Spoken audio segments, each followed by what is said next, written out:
I actually think the designer of the previous Astra sat down in his kitchen one day and after he'd been given his design brief from his boss and looked at his fridge and gone, hey, we can if I put more that doors on that and wheels and sell it.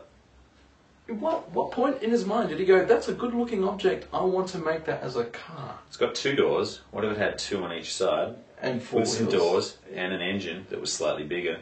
It's not an attractive car.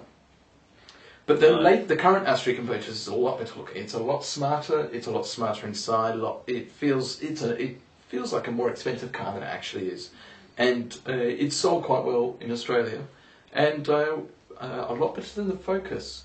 And I think the Focus is a better car than the Astra, and I say this not just from because I'm a bit of a Ford guy. I've driven both cars. And I think the Focus is a better car to drive and a better car to own. Doesn't have that same look as the Astra though. The Astra is a better looking car. Without getting bogged down in details, it's going to be interesting. I'm really looking forward to see what's going to happen with this and the way Holden are going to treat it. And as well as Ford. How they're going to treat Focus. Look, I agree. I think it's a good idea and it'll work well. What Ford is doing will work well. Yep. It cannot fail because it's basically a good car they're just going to make locally. That's right. Yep. Done.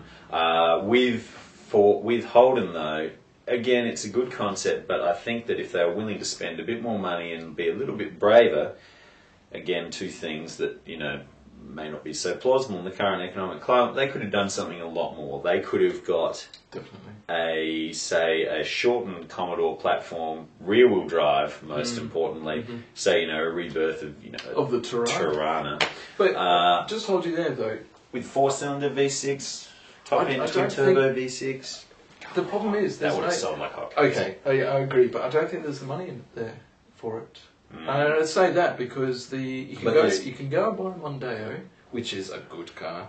You can buy it's historically proven. I'm going to digress. That no one.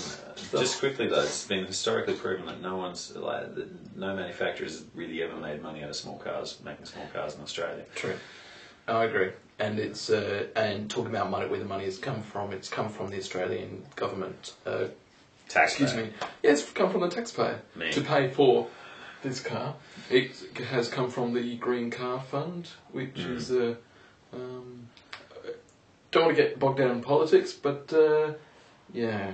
it probably would have been a proposition sitting on the table at Holden before they had the money, and would have been a somewhat viable business case, but not a without the money to push it through, wouldn't have gotten a green light. So it's I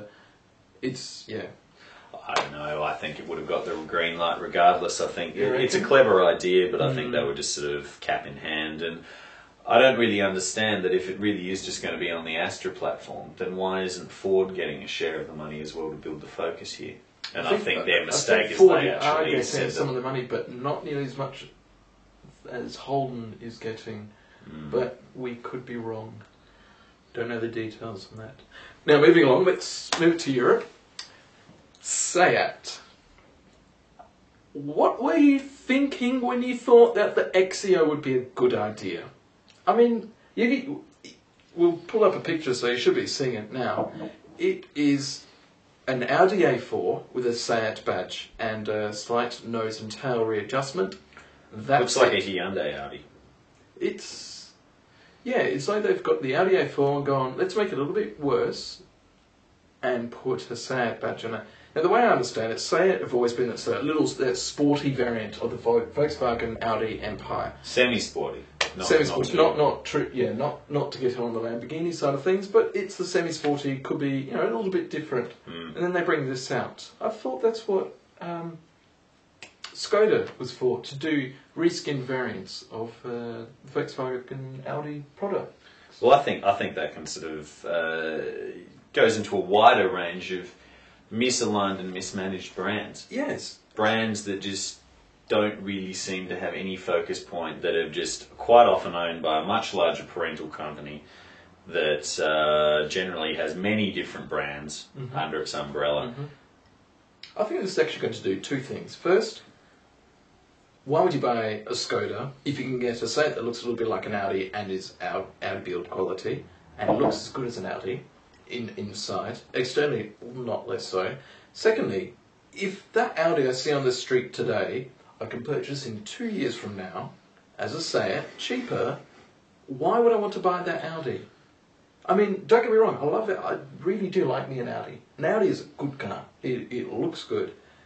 It's they probably, I think in my opinion, one of the best interiors in a mass production car you can purchase today.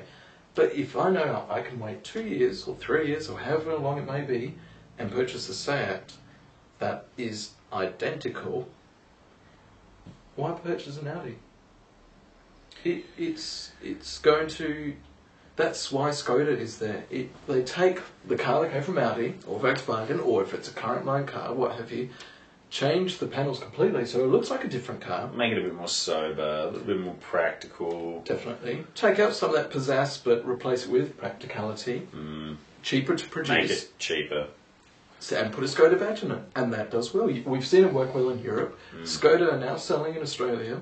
Skoda used to sell in Australia. Skoda have just recently, in 2008, come to Australia. They haven't really set the local market alight. I've only seen one Skoda on the road so far. That was a couple of weeks ago. So I've not seen many Skodas on the road. So they haven't taken off as well as we thought they might have. But I think they might have to do more with brand recognition. I would have thought they would have taken off about as well as... I mean, if they've sold more than, say, 20 cars this year, then they've probably done better than I would... They've probably done as well as I would have expected. I don't think they've done as well as they thought they would do, though, which is a bit of a shame. But I think with more presence, with more adverts as well, I think, actually, honestly, if they did adverts that were very tongue-in-cheek, like these Skoda ads when they first came out in Europe, very... Basically ran on the headline of not as bad as you'd think. Pretty much, yeah. And they were funny ads, and they were good ads, and they raised awareness of the Skoda brand. Now we need to see a bit more of that in Australia, and I think it would be there. I would heartily recommend to people who want to purchase a European car, go look at a Skoda. You will be pleasantly surprised. Well, have any final thoughts? Conclusion, I think that this is going to be a tumultuous year. I think there's going to be a lot of rebranding, a lot of reshuffling. You may even see a manufacturer go to the wall. I don't think it'll be any of the big ones, but I wouldn't be surprised. No, Chrysler almost went before. They'll be back. They've almost gone a number of times. Yeah, I wouldn't be surprised if a few domestic brands in the US that were owned by the General Motors juggernaut sort of culled off, like Oldsmobile, ceased to exist. Well, yeah, that went in 2003, and Plymouth was axed from the Chrysler lineup not long after. And I wouldn't be surprised if a few more directionless brands, maybe like Pontiac. I'm not familiar with a lot of their product, but I'm imagining, seeing as none of it gets exported, it's probably fairly average. Well, they are actually, the Pontiac G8 is a Adelaide-produced car. What's that, Commodore? The Ute that's right, the Holden Commodore. Actually, I think it's a HSV Club Sport R8, off the top of my head, is the Pontiac. Well, they sell the entire Commodore range. Really? As Pontiacs. I think pretty much everything. Right from sort of the base V8. Not quite executive, but everything, SS upwards. Yep. All get flogged. As well as the Ute. Pontiacs. I'm not sure what the name is over there, but that's also being exported over there. So, look, it's going to be interesting. It's going to be a year to watch. Yeah. And it should be a year to watch for Handbrake as well.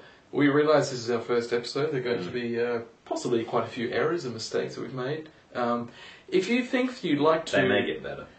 Well, we hope so. If you think you've got any ideas on how to make this episode any better, or you'd like to see something included in the show, or if you've just got a question you'd like us to read out on the show and answer for you in whatever capacity we may do so, write to us. We'll endeavour to answer that We shall do our best. Write to us at handbrake.tv@gmail.com. We will read every single email, we promise, and whilst we get probably 2 emails a week, we'll be able to respond to them. So write to us, we will read them, and if you've got a good question, we'll read it out. So, but thank you for watching. It's been a pleasure. Thank you. and hopefully we'll see you next week. Take care. See ya.